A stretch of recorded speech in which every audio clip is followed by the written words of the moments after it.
Good morning, fellas. And again, Steve, thanks for that hymn and the message of that being held during times of turmoil. We thought of Vince this morning and had some time in prayer for him regarding what he's going through.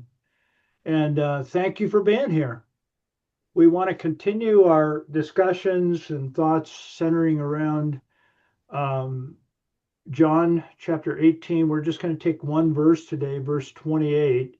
It's a transitional verse, and we'll explain make some comments, and then we'll talk about what this could possibly mean for you and me. So I've entitled it "What We What We Do to Others." Maybe I would, if I would have been a bit more careful, I say what we tend as humans to do to ourselves and to each other. That's a longer phrase, but you get the idea of how I'm framing this. It's what we're seeing these people do in order to try to create a circumstance that fits what they want and what they need. That's a very general statement, and we'll move into that and become more clear as we move forward. We're going to this place called the Praetorium, and in any spell checker, they really got problems with this word. I get the underlined dots everywhere, and I have checked this probably 35 times to make sure I got the spelling. And as this morning, I think I got the spelling correct. So bear with me if I don't. The Praetorium, well, let me read it. Verse 28, that is the Jewish authorities, brought Jesus from Caiaphas, that would have been the location, headquarters of the high priest, into the Praetorium. And it was early, it means in the morning, and they themselves did not enter the Praetorium so that they would not be defiled, but might eat the Passover. That's our text. And the 30,000-foot view, Jesus is being taken from the Jewish authority location, Caiaphas' residence. He's in custody to the Roman governor headquarters located in Jerusalem, which includes the place of judgment, the pavement of judgment. Any of you been to Jerusalem? They have the perceived location of the pavement, the location of the place of judgment within the Praetorium. The Praetorium, when they use the term Praetorium, it means the general headquarter facility. Within that is the place of judgment, like the courtroom. This action transitioned the cross event from a religious trial at Caiaphas to now a political one. And we're going to look at how that transition transpired.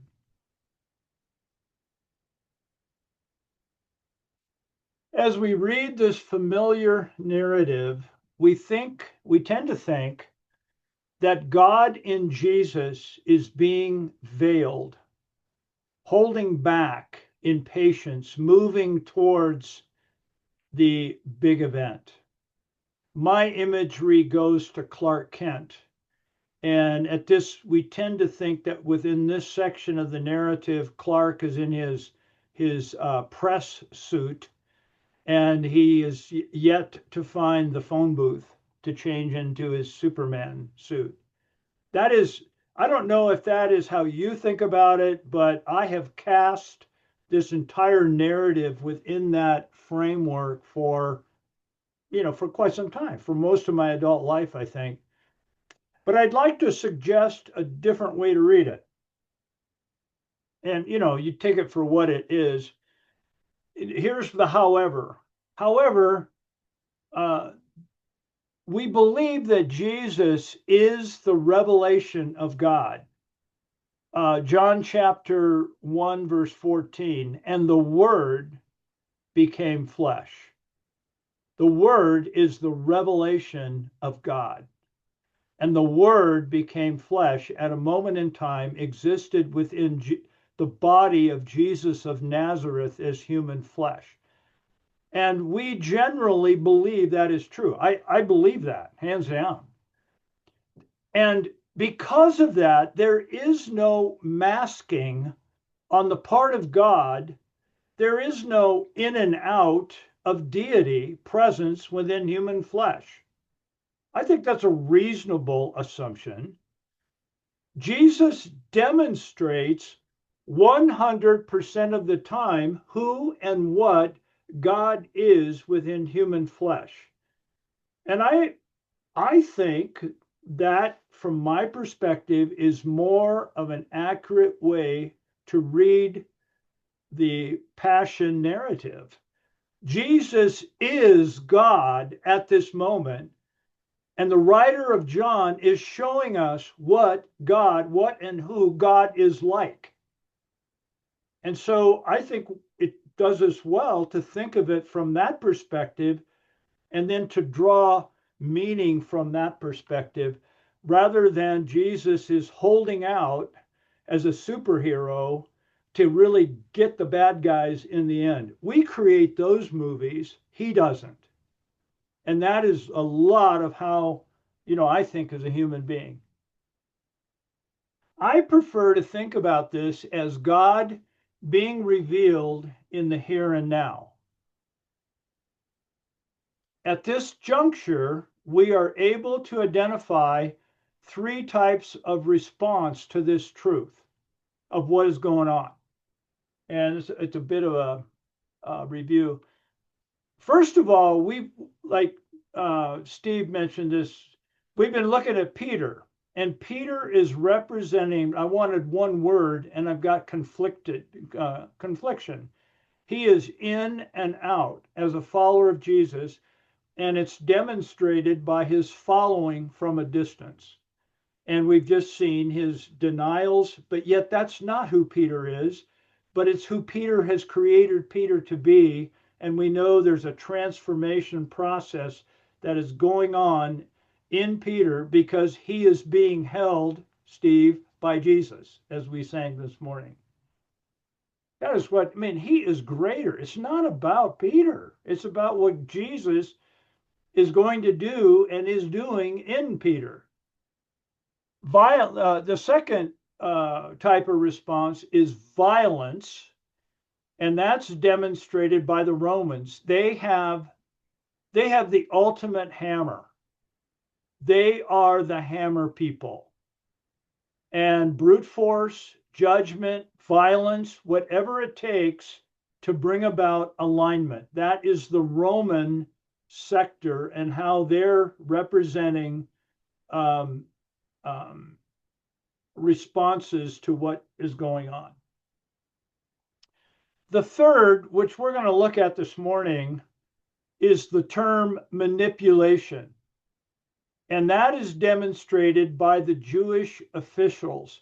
This is the soft, subtle, religious, nicety, syrupy force which brings about designed for judgment. And that's what we're going to look at this morning. These three represent different ways we humans have and do interact with this driving need that we all have to bring about compliance. Remember the train tracks or the tracks, and what's within between the rails is what I can understand. There is some latitude, but everything outside I reject, and it's and one way to understand some aspects of human nature is that I have a need to bring my world into compliance with how I think it ought to be. And that's what and these are three ways we do that. There's a transitional period of confliction, which Peter is representing, we calling it disorder. There's violence, bringing down the hammer, and there's manipulation, soft movement towards compliance. And today we're going to examine manipulative force.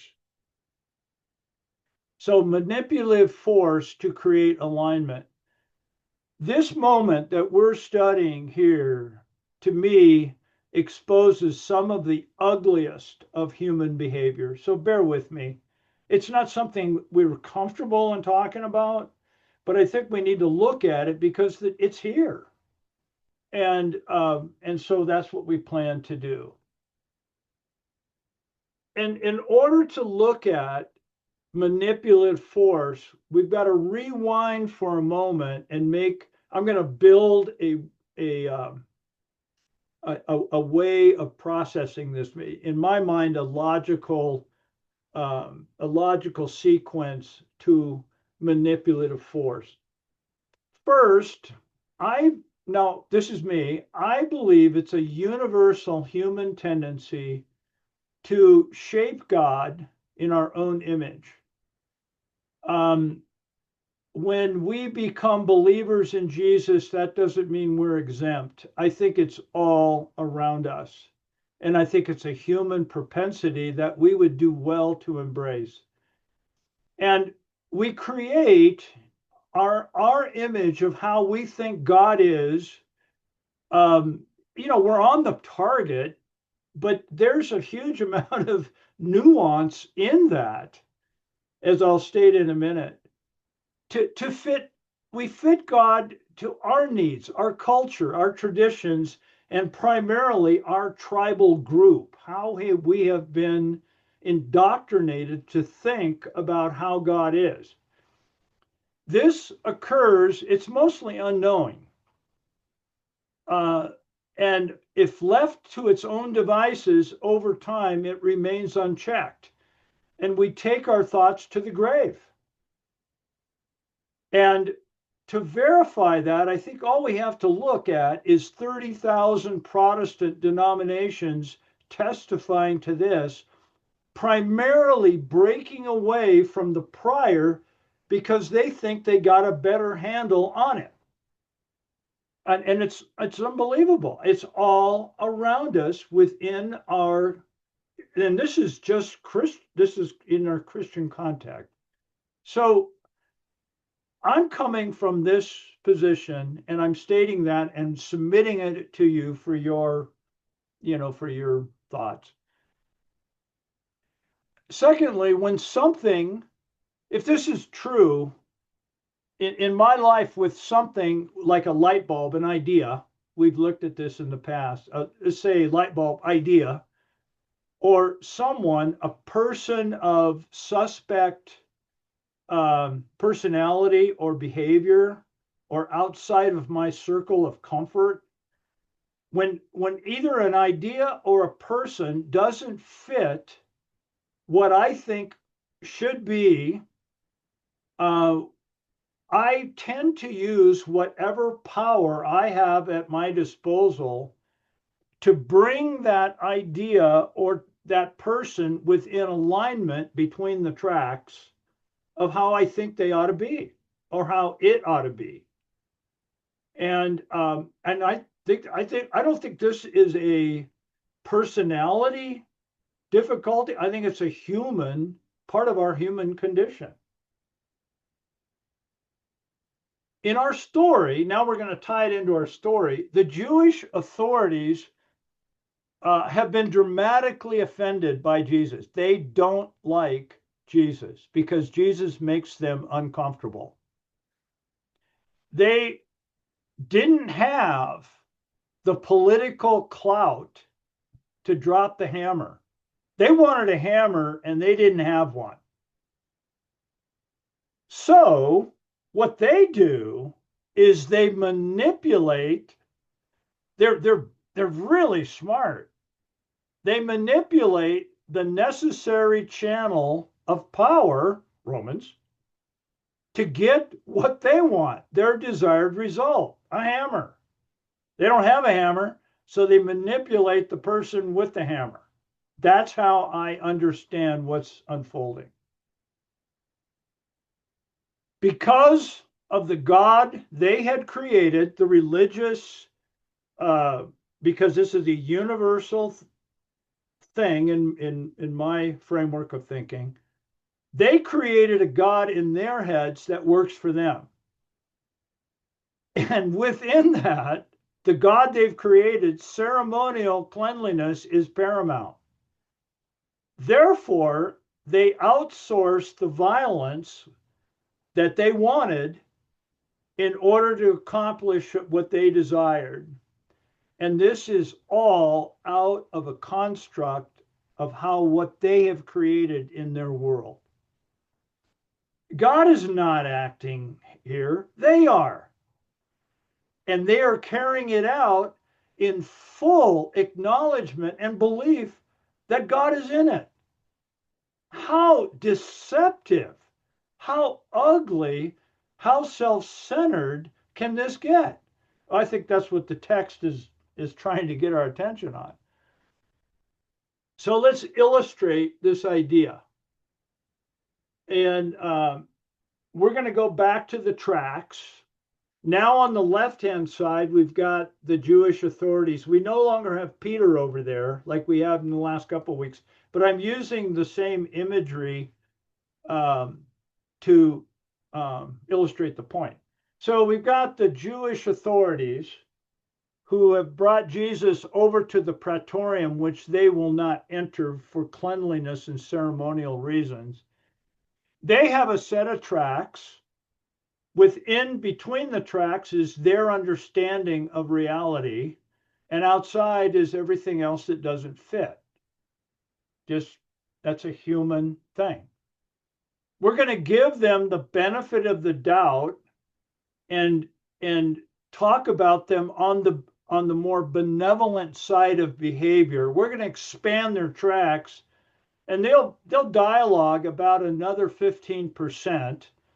This ties into cognitive research on how we operate as people. And let's just say their tracks expand to 15% on the benevolent side. And what's occurring through the gospel account is Jesus has become enemy number one to the Jewish authorities. It's because Jesus resides outside of what they want as alignment inside the track. So what they do is what we do is we fire bullets. And those bullets are designed, they could be a criticism, an argument, doctrine, Bible verses in our context. They're using what power they have disposal of to get Jesus to get into compliance. Those are fired to Jesus, but he doesn't cooperate. Jesus remains outside, and it really bugs him.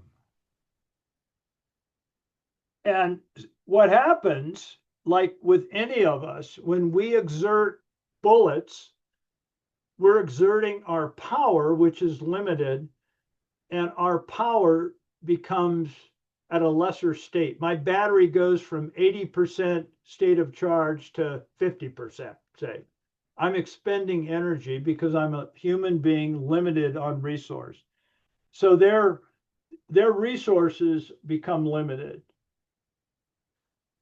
They also have another enemy. These fine religious people, outstanding citizens of the first century, they've got two major enemies. And the second is the Roman government, who is over them in authority. And definitely, these are not friends, these are enemies. The Roman enemy number two. And they have tried to negotiate what they can. If you watch The Chosen, you see it over and over, this interaction between the religious authorities and the Roman, this tension that's back and forth. And they don't complain. They don't care. They're not going to comply. Their only concern is the peace. We want the peace. We don't want to riot. We don't care what you do at your temple. We just want the peace. And they're not going to be in compliance.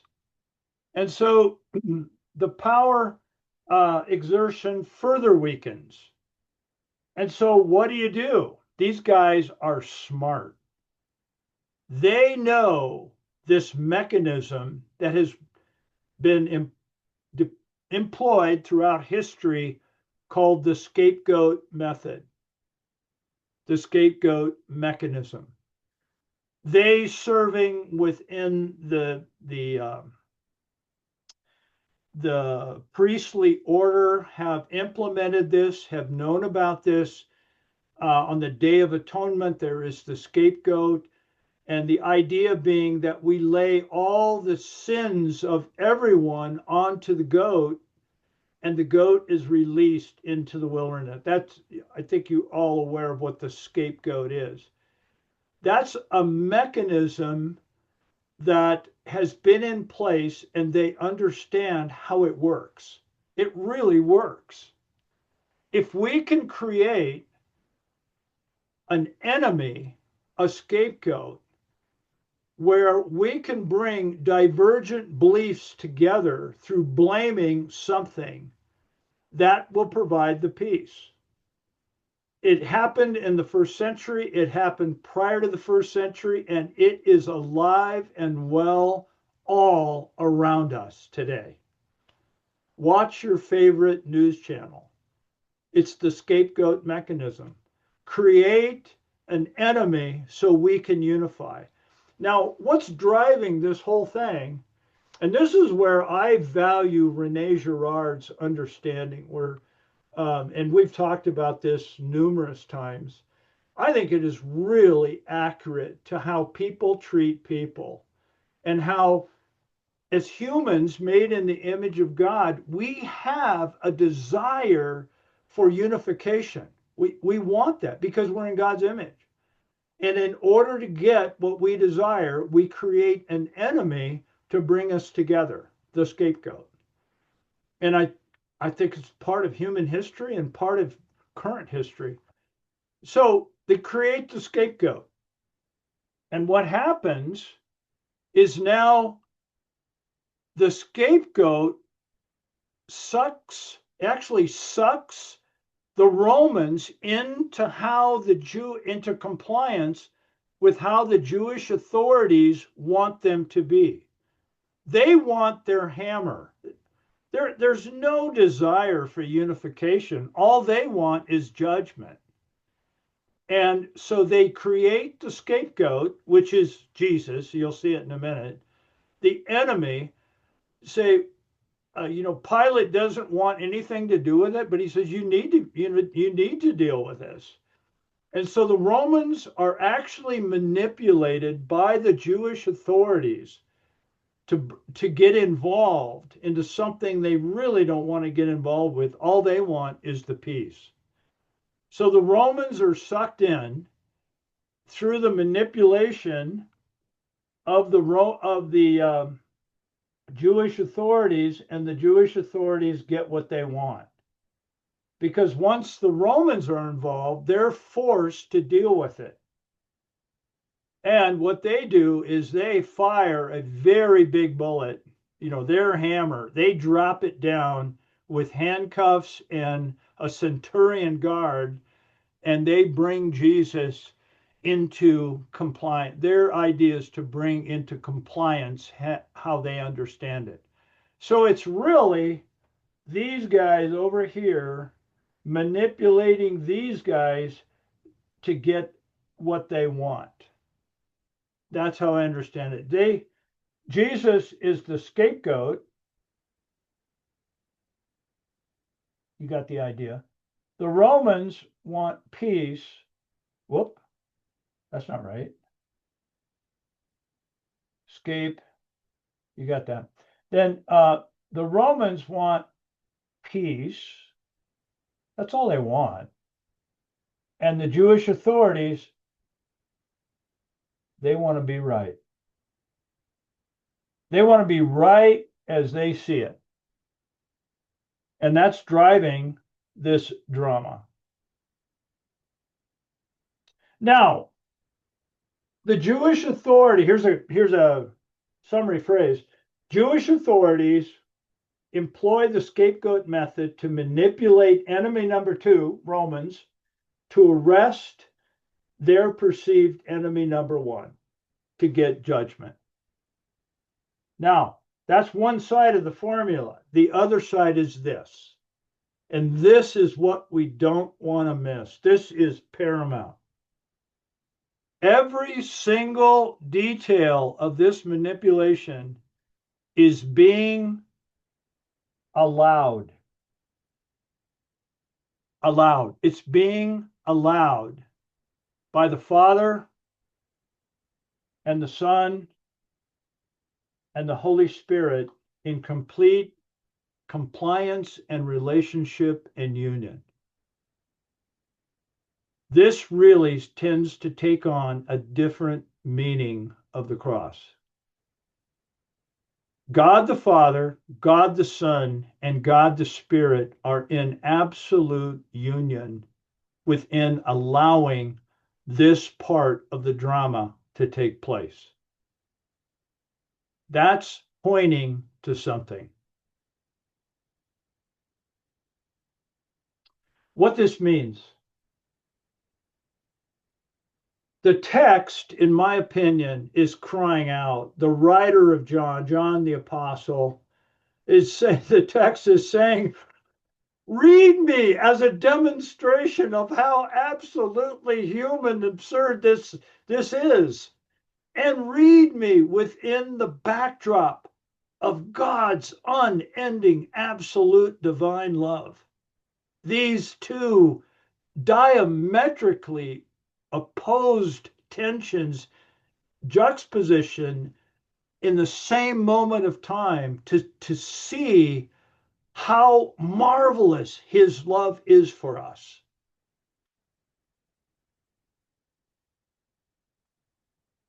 Here, case in point, the religious authorities in their box, they have created a God and a system that exists, and they are actually worried about ritual impurity, offending God, as they orchestrate the murder of the purest person who has ever lived.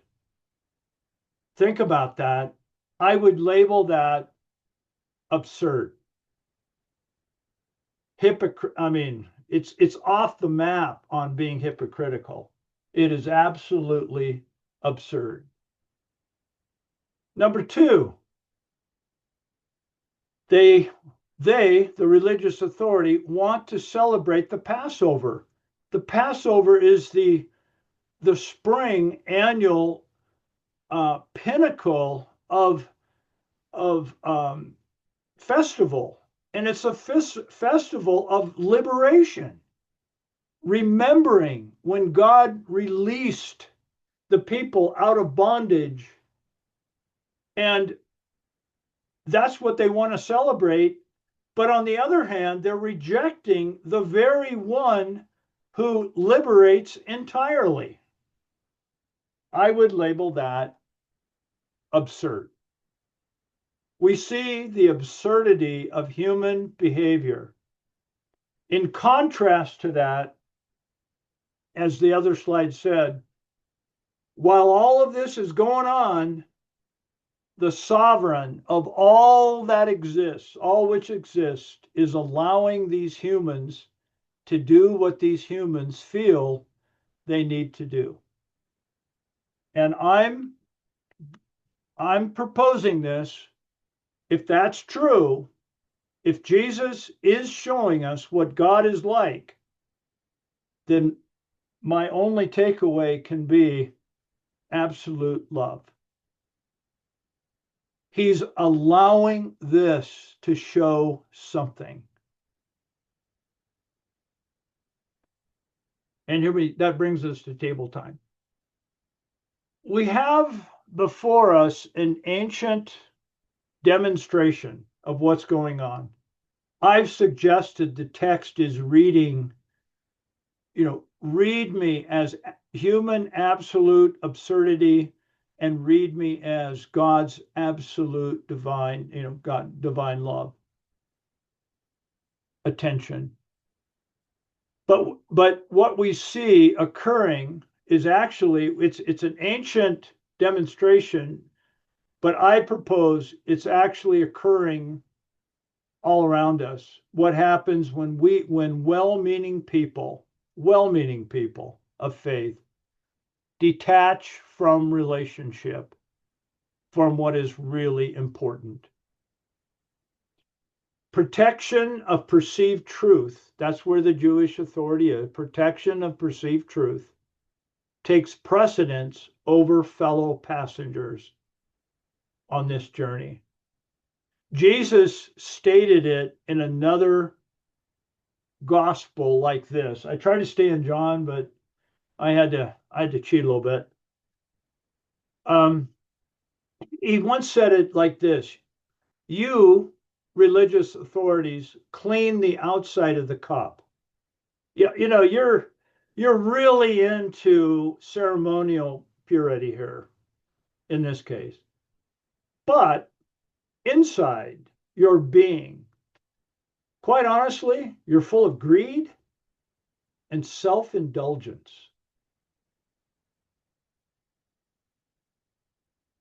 Cloak it as religion, cloak it as purity, cloak it as orthodoxy, cloak it as rightness, but quite honestly, it's greed and self-centeredness." That's what Jesus said. As the drama builds, God in Jesus allowed, this is building. And what we're seeing and what I'm suggesting, the lens that I'm presenting through is that God in Jesus of Nazareth is allowing all of this to happen, fully aware. And I use the verse, going back to John again, this is how I understand John 15:13. There is no greater love than this, that a person will go through all this crap and will lay down his life for his friends. There is no greater love than that. What Jesus is experiencing is off the charts unreasonable. But he's doing it, from my perspective, demonstrating there is no greater love than this. Now, that draws us together. That's how I'm perceiving this. I don't perceive it as this drama movie where the hero is cloaked and will at the end get the bad guys. Nah, I just don't see it that way myself, because I don't see it as what God is showing us through the gospel account. I see it as God allowing this fully in this drama, and it's going to come to a conclusion. What are your thoughts on this? I'm throwing a very generalized question. What thoughts come to mind? Either, feel free to share your opinion, how you see it. This isn't a slam dunk, this is the way it is thing. It's a matter of opinion. And let's talk about what we're seeing here.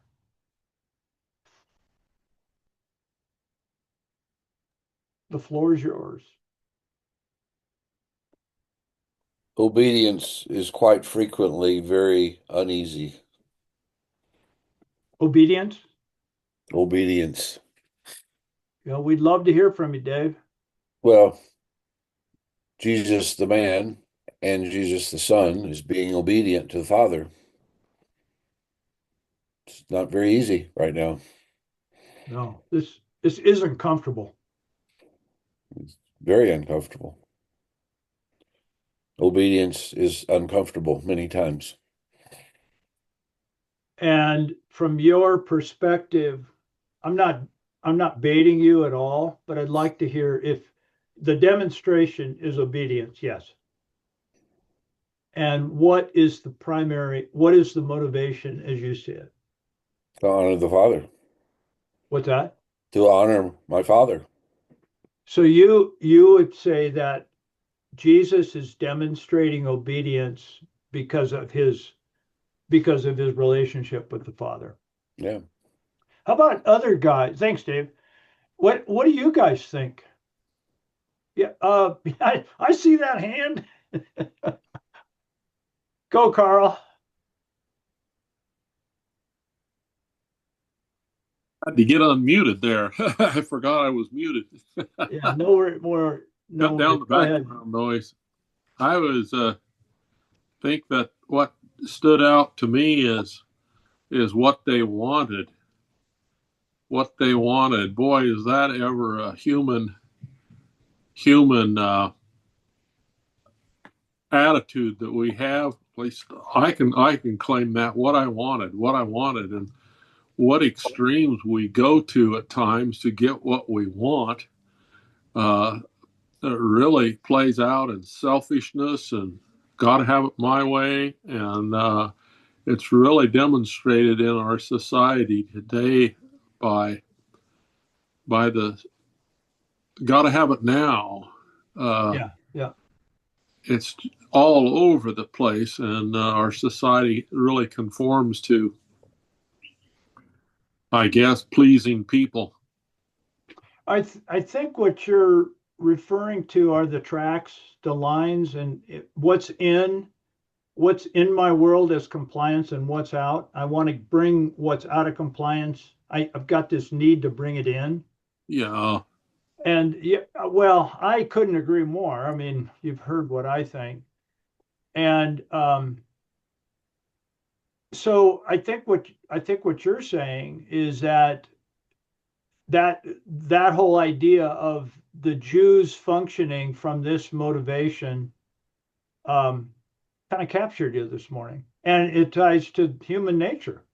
yeah. Boy, it just is. It's so. Boy, at times I just kind of when things don't go my way, Yeah, anger comes out. It's just like, oh, gee, where did that come from? I don't like that, but golly, it's there. Gee and whiz. Oh man. if what's kind of funny is if we can grasp this idea, for me, like you have said, you go, well, we both realize we're on we've been on both sides of this table. We're I'm guilty. Yeah, And so we know what it's like. yeah. Yeah. I've been a perpetrator and a receiver on this. So maybe that means could we label ourselves as almost experts? Ooh,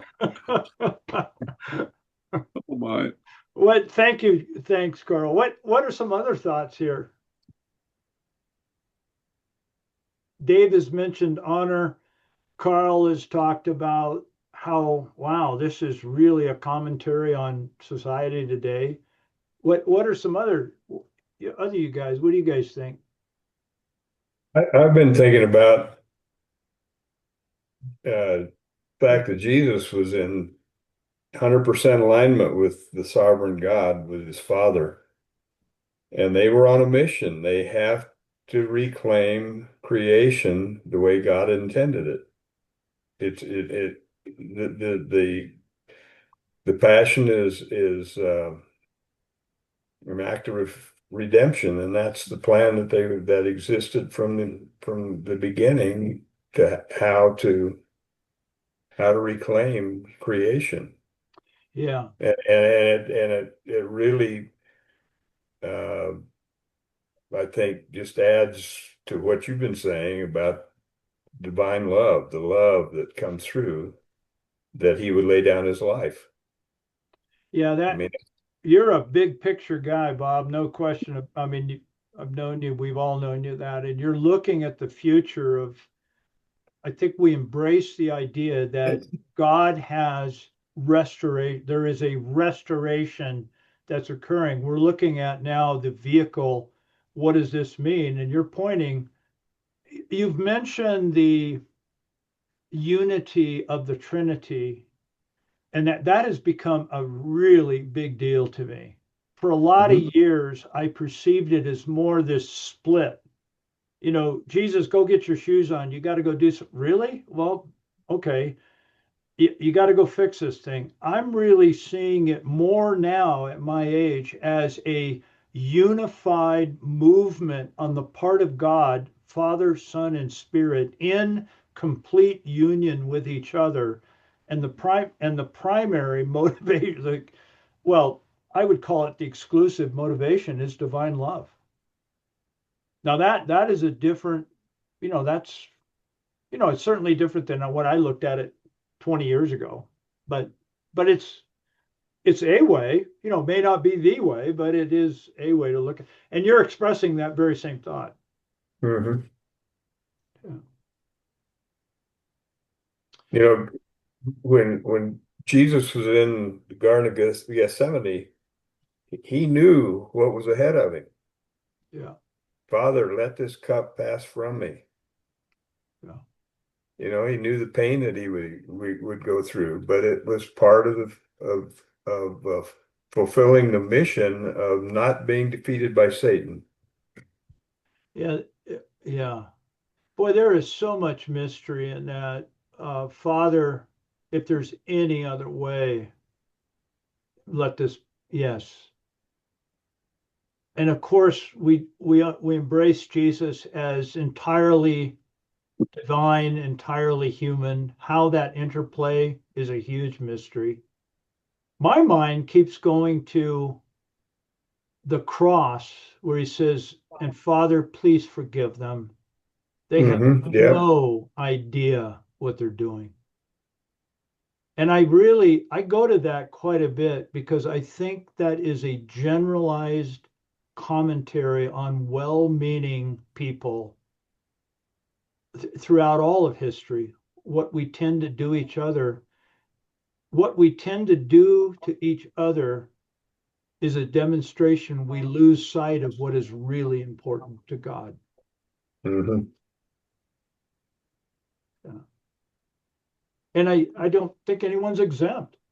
Like Carl and I, we agree we're both perpetrators, and we probably both. Man. Thank you, Bob. I'm just grateful. I'm just grateful we have a Redeemer. Oh yeah, one who came to save us. Yep. Yeah. Redeemed, how I love to proclaim it. Redeemed by the blood of the Lamb. Redeemed, redeemed, redeemed by the blood of the Lamb. Boy, just. Are you reading that or just? No, just memories of songs in the past from as we've stood in the past and tried our best to worship God, to proclaim Him King, and to humble ourselves of drawing near to Him, redeemed by the blood of the Lamb. Good. I wish I could give you all of that song this morning. It's just maybe Steve could pull that up for us sometime. Redeemed, well, yeah. Yeah, that reminds me that as I read the gospel account, and of course this is my focus, I reference other gospel accounts, but it's really the display of what John is attempting to communicate is this drama that should draw us into that ultimately gratitude of just why we need a savior. We need saving from ourselves and what we do to ourselves and each other. And John, the way John is casting this, the absolute absurdity and what is going on in this one verse. How how One of disconnected the words in the psalm did we redeemed humans by get? the Lamb. Mike, there's sort of a mystery here that is comforting in the sense that we find ourselves doing this very thing in a way. I mean, I think you've made that pretty clear. Our Yeah, tendency to scapegoat, to want to achieve purity by impure methods, that kind of thing. you're right. Yep. And the mystery here is that God uses the very process that has entrapped us in sin to achieve His ends, to redeem us. That's a mouthful. Yeah. That is an absolute mouthful, Steve. That is, Yeah. yep. And Mike, this may be a complete rabbit trail, but it's been kind of rattling around in my head. You used the word several times, allows. Um, and I was thinking to myself, God didn't cause this situation to happen. God did Right. not cause our sinfulness. God did not cause uh, his son to go to the cross. He allowed this to bring about, like we have said, redemption and salvation for the people that caused this. So, and what I was thinking about is too many times in our lives, something will happen, and my tendency sometimes is to blame God and to say you caused this, when in actuality, God allowed something to happen in order that he might bring about something good. I mean, sometimes something very bad has to happen in order for God to work his good in us. It's an allowance. He allows it rather than causes it. And then too many times I think we as humans want to blame God for something that's going on, whether it's a worldwide kind of thing, whether it's war, whether it's hatred, whatever. We want to say, God, you caused this. When in actuality, he has, like you said here, allowed something to happen so that he can bring about the good that he desires to have as an outcome. That's not a bunny trail at all. It's the absolute core. When we, out of being human, like you expressed, when we want to assign cause, we are creating a scapegoat. Mm. And that's exactly what's happening in the text. Jesus, in one sense, will be the ultimate scapegoat, God Himself taking the blame for humanity's constructs of thinking, evil, sin. And that is, again, going back, what is the motivation? Absolute divine love. I think it's just human. We want to define cause because we need a scapegoat, Jeff. Yeah. Because we need to explain it so we can understand it, which means control.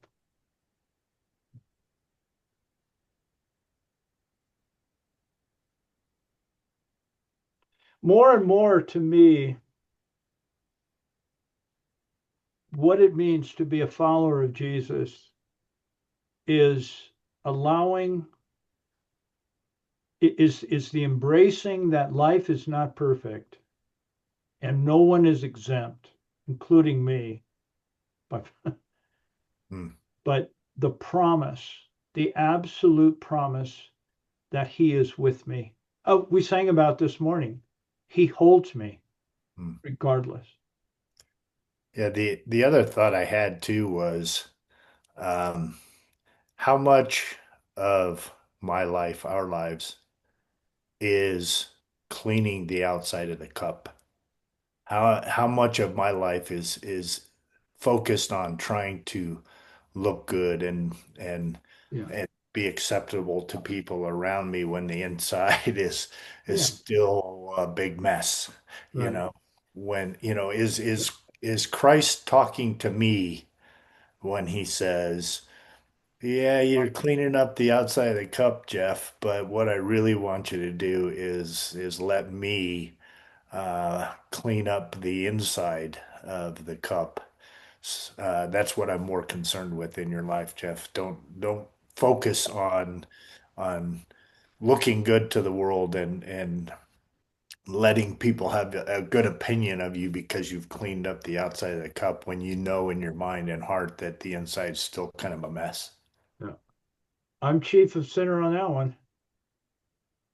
I mean, in a very Well, nice, palatable religious context, thoughts of judgment and in a nice Christian kind of way, this comparison thing that goes on, that's cleaning the outside of the cup, Hmm. well said, Jeff. really, to make me feel better. I am, oh my goodness. And not in my 20s, Jeff, or my 30s, or my 40s, my 50s, in my 60s.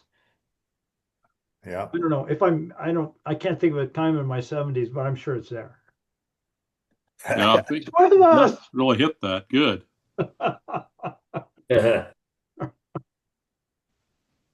Uh, well, fellas, we've come to a close. Uh, boy, I'm glad we got through this one. None of us want to talk about this from of what we see, the ugliness and the hypocrisy, but it happens to be part of the world we live in, and it happens to be part of the text. So, thank you for your thoughtful discussions, questions, comments. And as I stated earlier, we're not gonna meet this study next week because I'm going to be traveling. But the week after be September 3rd, and then I think you guys like to get together, just have coffee and talk, and that's absolutely fine. Whatever you want to do next week, the Zoom link is there. So have a What good week, everybody, and we'll see you in a couple of weeks. Carl. I was just going to ask for a brief update at what you're doing in your life and stuff with the men's group and everything.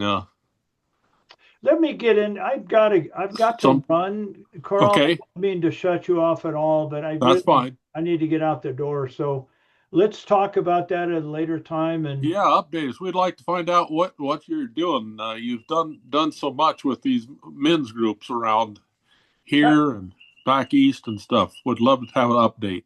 all righty. Thanks, Carl. Bye for now, guys. Thank you. Bye. Bye now. Bye-bye.